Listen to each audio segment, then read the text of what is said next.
New research out this morning finds your cancer risk may depend on your zip code. The study shows people in poor areas are more likely to suffer cancers of the liver, larynx, cervix, and cancers associated with HPV. People in wealthier areas are at greater risk for skin, thyroid, testicular, breast, and prostate cancer. Our Dr. David Agus leads the West Side Cancer Center at the University of Southern California. He's in Los Angeles. Doctor, good morning. Good morning, Anthony. So how does where you live determine what kind of cancer you get? Well, it was an important study. They divided the country into census tracts. There are groups of 4,000 people, and then they looked at the socioeconomic status of them, and they correlated that to cancer. Well, across the board, if you look at the richer and the poorer, the cancer incidence is about the same. But for 32 of the cancers, there's a difference, where some being more prevalent in the poor and others in the richer community. And it goes to behavior. It's not that the environment causes cancer, but it's the behavior of the people based on your socioeconomic status. And it's something that we really need to pay attention to going forward. Like what types of behavior, Dr. Agus, compared to one community to the other?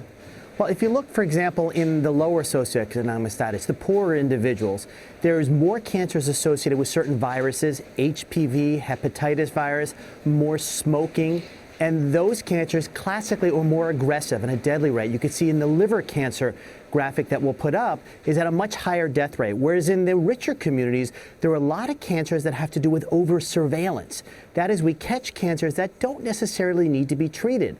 That's akin to thyroid cancer, where many of those thyroid cancers will never cause a problem. So difference between them. And in the richer communities, there's a lot more screening, right? They catch colon cancer earlier because they have more colonoscopy and less in the poorer communities. So what does this data tell us in terms of treatment or teach us?